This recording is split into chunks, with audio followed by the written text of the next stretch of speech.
जय श्री राम मित्रों, स्वागत है हमारे महाभारत धर्म ज्ञान चैनल में। मित्रों, पूर्व के वीडियो में हमने छठे अध्याय की कथा सुनाई, जिसमें यह वर्णन आया कि ऋषि भृगु ने अग्निदेव को श्राप दे दिया। अब उसके आगे की कथा हम सुनेंगे सप्तमों अध्याय की। सप्तम अध्याय में श्राप से कुपित हुए अग्निदेव का अदृश्य होना और ब्रह्मा जी का उनके श्राप को कम करके उन्हें प्रसन्न करना, यह कथा हम सुनेंगे। सर्वप्रथम मित्रों, आप लोग चैनल को सब्सक्राइब कर लीजिए, वीडियो को लाइक करिए, शेयर करिए, जिससे हमारे सारे नए वीडियो की नोटिफिकेशन आप तक पहुंच जाए। आइए अब आगे वीडियो में देखते हैं। सौतिर्वाच सप्तस्तु भृगुड़ा वाहिनीः क्रुद्धो वाक्यं ब्रवीति किमिदं साहसं ब्रह्मन् कृतवान् असि मां प्रति। उग्रश्रवा जी कहते हैं, महर्षि भृगु के श्राप देने पर अग्निदेव ने कुपित होकर यह बात कही, ब्रह्मन, तुमने मुझे श्राप देने का यह दुस्साहसपूर्ण कार्य क्यों किया है? धर्मे प्रयतमानस्य सत्यम च वदतः समं पुष्टो यद्ब्रुवं सत्यम व्यभिचारोऽत्र कुमं। मैं सदा धर्म के लिए प्रयत्नशील रहता और सत्य एवं पक्षपात शून्य वचन बोलता हूँ। अतः उस राक्षस के पूछने पर यदि मैंने सच्ची बात कह दी तो इसमें मेरा क्या अपराध है? पुष्टो पृष्टो हि साक्षी यः साक्ष्यं जानानो अपन्यथा वदेत् स पूर्वानात्मनः सप्त कुले हन्यात् तथा परान्। जो साक्षी किसी बात को ठीक ठीक जानते हुए भी पूछने पर कुछ का कुछ कह देता है, झूठ बोलते हैं, वह अपने कुल में पहले और पीछे की 7 पीढ़ियों का नाश करता है और उन्हें नरक में ढकेलता है। यच्छ यश्च कार्यार्थ तत्त्वज्ञो जानानोऽपि न भाष्यते सोऽपि तेनैव पापेन लिप्यते नात्र संशयः। इसी प्रकार जो किसी कार्य के वास्तविक रहस्य का ज्ञाता है, वह उसके पूछने पर यदि जानते हुए भी नहीं बतलाता, मौन रह जाता है, तो वह भी उसी पाप से लिप्त होता है, इसमें संशय नहीं है। सक्तो अहमपि सप्तुम त्वां मान्यास्तु ब्राह्मणामं जानतोऽपि च ते ब्रह्मन् कथयिष्यामि निबोध तत्। मैं भी तुम्हें श्राप देने के लिए शक्ति रखता हूँ तो भी नहीं देता हूँ, क्योंकि ब्राह्मण मेरे मान्य हैं। मैं ब्रह्मन, यद्यपि तुम सब कुछ जानते हो, तथापि मैं तुम्हें जो बता रहा हूँ उसे ध्यान देकर सुनो। योगेन बहुधात्मानं कृत्वा तिष्ठामि मूर्तिषु अग्निहोत्रेषु शास्त्रेषु क्रियासु च मखेषु च।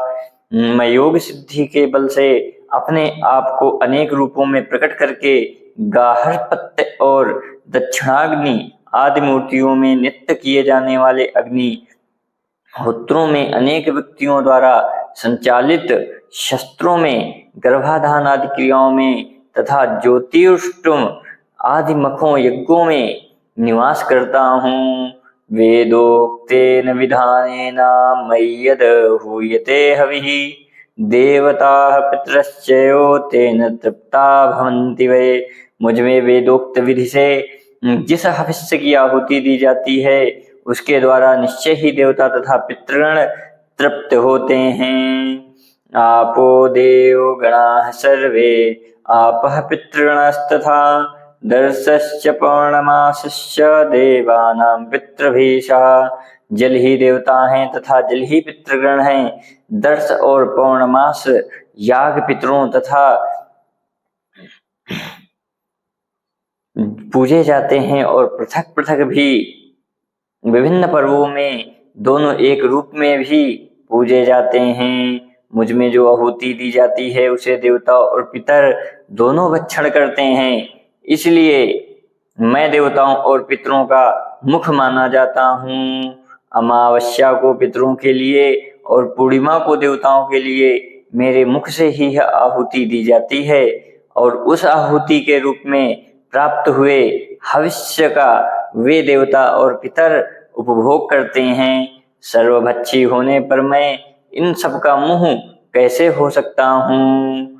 सौतिर्वाच चिन्तित्वा ततो वै चक्रे संहारात्मनः द्विजानामग्निहोत्रेषु यज्ञशस्त्रक्रियासु च निरोंकार खट्कारा स्वधा स्वाहा विवर्जिताः विनाग्निना प्रजाः सर्वस्तत्ता शंसो दुःखिता अथर्षयः समुदग्निया देवान् गत्वा ब्रुवन् वचः। उग्रश्रवाजी कहते हैं, महर्षियों, तदनंतर अग्निदेव ने कुछ सोच विचार कर द्विजों के अग्निहोत्र, यज्ञ, सत्र तथा संस्कार संबंधी क्रियाओं में से अपने आप को समेट लिया। फिर तो अग्नि बिना समस्त प्रजा ओंकार, वखटकार, सुधा और स्वाहा आदि से वंचित होकर अत्यंत दुखी हो गई। तब महर्षिगण अत्यंत उद्विग्न हो देवताओं के पास जाकर बोले, पाप रहित देवगण, अग्नि के अदृश्य हो जाने से अग्निहोत्र आदि संपूर्ण क्रियाओं का लोप हो गया है। इससे तीनों लोकों के प्राणी किन कर्तव्य मूढ़ हो गए हैं। अतः इस विषय में जो आवश्यक कर्तव्य हो उसे आप लोग करें, इसमें अधिक विलंब नहीं होना चाहिए। तत्पश्चात ऋषि और देवता ब्रह्मा जी के पास गए और अग्नि को जो श्राप मिला था एवं अग्नि ने संपूर्ण क्रियाओं से जो अपने आप को समेटकर अदृश्य कर लिया था, वह सब समाचार निवेदन करते हुए बोले, भृगुड़ा वै महाभाग शप्तोऽग्निः करणान्तरे कथं देवो मुखो भूत्वा यज्ञभागाग्रभुक्तथा हुतभुक् सर्वलोकेषु सर्वभक्षत्वशेषति। महाभाग, किसी कारणवश महर्षि भृगु ने अग्निदेव को सर्वभक्षी होने का श्राप दे दिया है, किंतु वे संपूर्ण देवताओं के मुख, यज्ञ भाग के अग्रभोक्ता तथा संपूर्ण लोकों में दी हुई आहुतियों का उपभोग करने वाले होकर भी सर्वभक्षी कैसे हो सकेंगे। देवताओं तथा ऋषियों की बात सुनकर विश्व विधाता ब्रह्मा जी ने प्राणियों को उत्पन्न करने वाले अविनाशी अग्नि को बुलाकर मधुर वाणी में कहा, हुतासन, यहाँ समस्त लोकों के सृष्टा और संहारक तुम ही हो। तुम ही तीनों लोकों को धारण करने वाले हो, संपूर्ण क्रियाओं के प्रवर्तक भी तुम ही हो। अतः लोकेश्वर, तुम ऐसा करो जिससे अग्निहोत्र आदि क्रियाओं का लोप ना हो। तुम सबके स्वामी होकर भी इस प्रकार मोहग्रस्त कैसे हो सकते हो। तुम संसार में सदा पवित्र हो, समस्त प्राणियों की गति भी तुम ही हो। अगर सारे शरीर से सर्वभक्षी नहीं होगे, अग्निदेव तुम्हारे अपान देश में जो ज्वालाएं होंगी वे ही सब कुछ भक्षण करेंगी।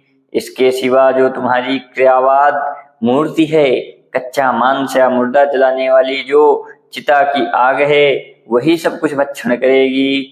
जैसे सूर्य की किरणों से स्पर्श होने पर सब वस्तुएं शुद्ध मानी जाती हैं, उसी प्रकार तुम्हारी ज्वालाओं से दग्ध होने पर कुछ शुद्ध हो जाएगा, सब कुछ शुद्ध हो जाएगा। अग्निदेव, तुम अपने प्रभाव से ही प्रकट हुए उत्कृष्ट तेज हो, अतः विभो, अपने तेज से महर्षि के उस श्राप को सत्य कर दिखाओ और अपने मुख से आहुतियों के रूप में जड़े हुए देवताओं के तथा अपने भाग को भी ग्रहण करो। शौतिवाच एवमस्तित्वति तं वह्निः प्रत्युवाच पितामहं जगाम शासनं कर्तुं देवस्य परमेष्ठिनः। उग्रश्रवाजी कहते हैं, यह सुनकर अग्निदेव ने पितामह ब्रह्मा जी से कहा, एवमस्तु, ऐसा ही हो कि यूं कहकर वे भगवान ब्रह्मा जी के आदेश का पालन करने के लिए चले दिए। इसके बाद देव ऋषिगण अत्यंत प्रसन्न हो जैसे आए थे वैसे ही चले गए। फिर ऋषि महर्षि भी अग्निहोत्र आदि संपूर्ण कर्मों का पूर्वत पालन करने लगे। देवता लोग स्वर्गलोक में आनंदित हो गए। इस लोक के समस्त प्राणी भी बड़े प्रसन्न हुए। साथ ही साप जनित पाप कट जाने से अग्निदेव को भी बड़ी प्रसन्नता हुई। एवं सा भगवान छापम लेभे अग्निर्भृगुतः पुरा एवमेष पुरा वृत्ता इतिहासो अग्निशापजः पुलोमनश्च विनाशेयं च वनस्स च संभवः। इस प्रकार पूर्व काल में भगवान अग्निदेव को महर्षि भृगु से शाप प्राप्त हुआ था। यही अग्निशाप संबंधी प्राचीन इतिहास है।